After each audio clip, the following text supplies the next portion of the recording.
Hi, good morning. Welcome to Corruption Chronicles and Storytime with Hyelkin. I'm Hyelkin. I don't know where to look. Do I look at myself on the screen or do I look in the camera? This is my first time doing this. Well, actually, it's probably my fourth time making a take, but I'm going to see if I can do this one in a one take. So, lately I've been inspired to talk about grief. Grief is something that we can use to transform ourselves. We can either hold on to it with one hand, or we can hold on to it two hands, or the other option is grabbing onto a lesson with both hands. You see, if you grab grief with one hand and you try and grab a lesson with the other hand, they both become too heavy to carry. So you either have to choose grief, which you do if you try and hold on to it with one hand, or you choose the lesson. But if you want the lesson, you can't hold both. So you have to grab the lesson with both hands. And if you grab the lesson with both hands, grief falls away. So grief is different for different situations, such as like grief of death. Those lessons usually come in threes. It'll be one, they brought something into your life when they came. Two, they brought something integral during the time that they spent with you. And three, they brought something to you when they passed.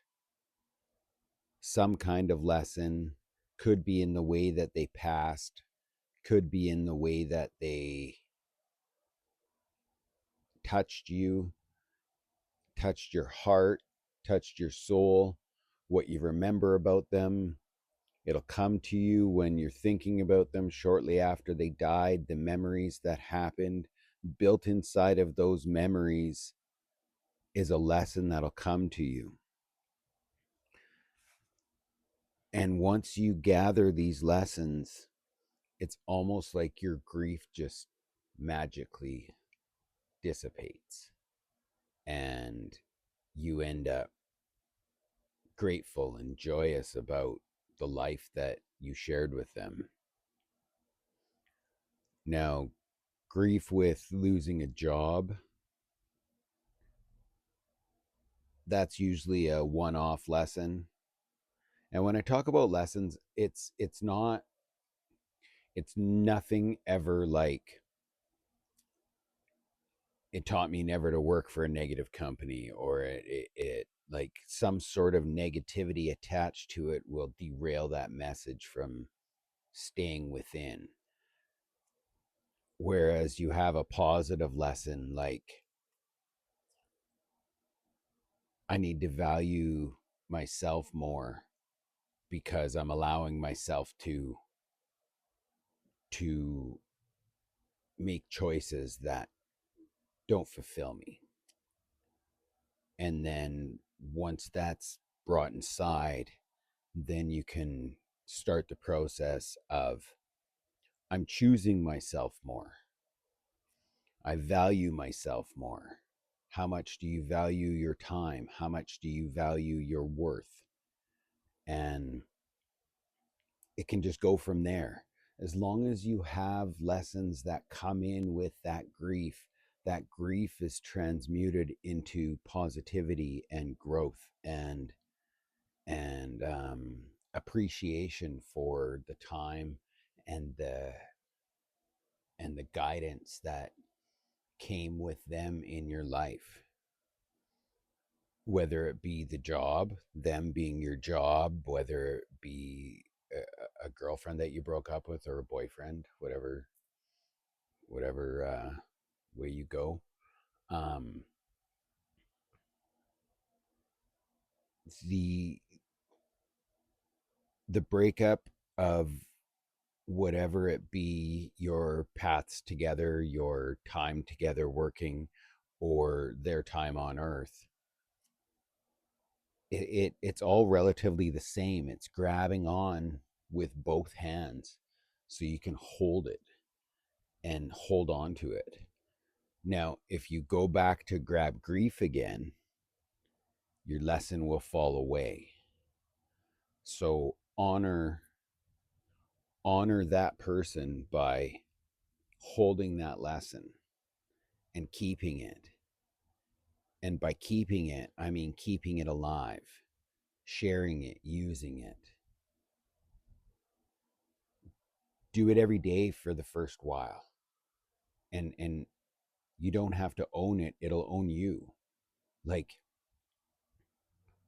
like they say, it takes 3 months to build habits, or 3 days, or I'm not sure exactly what it is, but it's about repetition, and all day every day. Same thing as being a parent, same thing as being in the spirit of growth. It's about all day every day making sure that your choices for you are being honored, because we need more selfishness in this world. And I know that sounds crazy, but it really is. We do. It's crazy how we need more selfishness to get to a place where society looks selfless. And society being selfless right now is misconstrued because people aren't understanding their own intent. So intent goes hand in hand with gratitude. It goes hand in hand with lessons. Goes hand in hand with grief. If you intend to hold grief and sadness, you will. If you intend to hold the lessons, you will. And so when we move forward, I lost my train of thought because I wanted to add in there what my next video was. Um, Sometimes my brain moves so fast that I forget what I was just saying. Um, but it's not that the lesson is lost, it's that I have a very fast brain.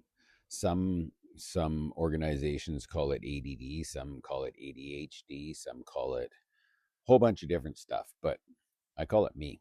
It's part of me, and it's the way I work, and I like it because I get a lot of information. I can transmute or understand information from two different worlds, and it works for me. I believe that ADHD, autism, any neurodivergence is essentially a superpower, and we're the normal. At least we're the new normal, because I think there's probably less people without it than with it. I do that a lot. That breath that you just saw there, that's me relaxing my spirit for a moment. My energy was really big. I felt bad for not remembering my next segue into the next video. But the great thing about technology is that I can go back and rewatch it. And it has to do with something that I said just before. That's about a minute and a half ago. It's like at 6 minutes and 30 seconds or something. I had to go and cheat and go back and listen. It's about society being selfless and selfish. And I think that's going to be my next part. Well, there's going to be a video very soon on being selfless and selfishness and what that means in today's society.